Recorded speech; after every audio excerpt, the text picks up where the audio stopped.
Good morning, everyone. Good morning, Vietnam. So today I want to talk about this idea I'll call inner worlds versus outer worlds. So let's start by just kind of defining these. So first I'll start with the inner world. The inner world I'll call anything that's immaterial, right? The world inside you, inside your head, your thoughts, your feelings, your emotions, your values, everything that you identify as yourself or as important to you, the immaterial things. And I'll define the outer world as everything that is external to that inner world. So obviously all physical things outside of you, other people, even your own body, I'll define as this outer physical world. That's not the real you. You're not your body. You're not just a meat bag, at least I hope. So the relationship between these two worlds is interesting. I've noticed a phenomenon that happens. Maybe you guys have noticed it too.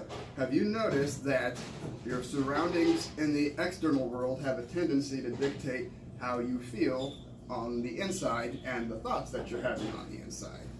We've all noticed that. We've all seen that, right?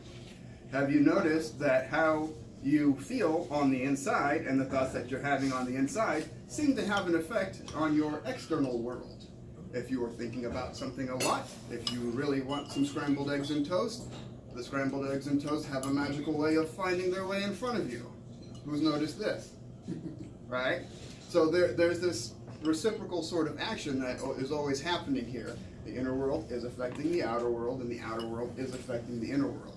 And it's this constant feedback loop that is just always running. And what I see a lot of people doing and spending a lot of time and energy doing, really, is trying to manipulate things outside of them in the physical world. And a lot of the time, those things, including other people, are beyond our control. We can influence them, of course, but we can't control them the same way that we can sort of control or take control of our inner world. And so the idea I'm getting at here is instead of spending that energy manipulating and trying to change things in the outside, well, oh, once I get this house or this car and I decorate it this way and I have this stuff outside of me and I surround myself with these people, I need better people because all these people are, whatever, lousy or depressed. I need happier people. And then once I'm in a happier environment, then all of that will make me happier on the inside. Well, yes, that's absolutely true, but it takes a lot of work. You could also just sit around on your living room floor and start working on the inner world and what's happening inside. Because if you can start creating those images, those beliefs, those feelings inside you, sort of a feeling of, let's call it, positive expectation of things that are going to happen, there's this magical way where those things start manifesting and occurring in the outer world. Some people call this like the law of attraction, for example, you may have heard about. But it's just a change in mindset. When you see yourself in your future and sort of an ideal circumstance that you want to create, if you see it in your head first and you hold that image in your head and you act in accordance with that image, right? What type of person would I need to be on the inside in order to have all these things that I want on the outside reflected? And then you work towards becoming that person. Now we got some magic, because you can work on that anytime, anywhere. It's all in your head.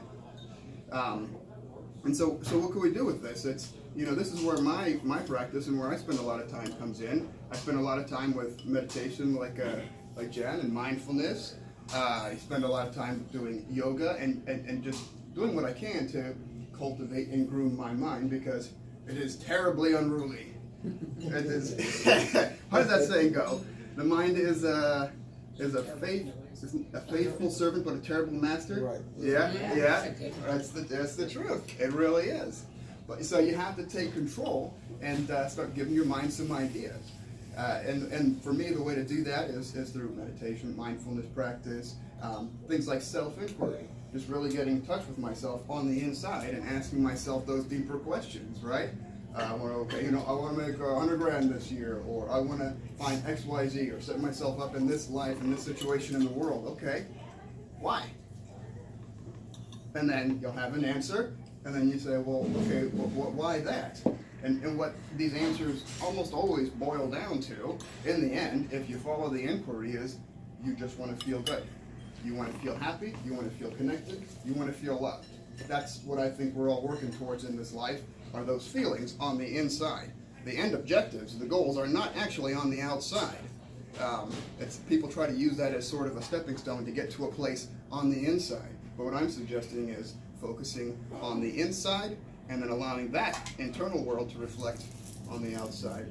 You can use meditation, mindfulness, visualization, anything to just bring about a positive, I know it sounds kind of fuddy-duddy, but let's call it a positive vibration on the inside.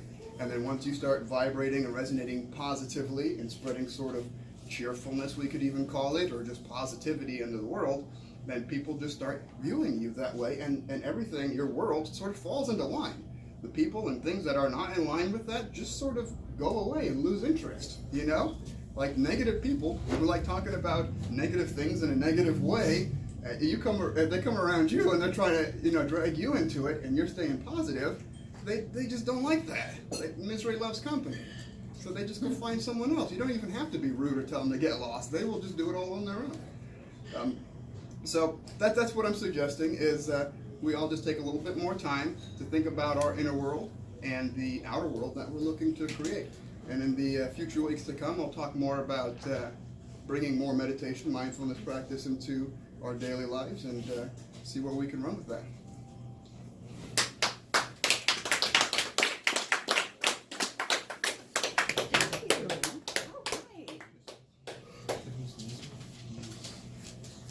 Having a Lauryn Hill moment. I'm like, how are you going to win right within?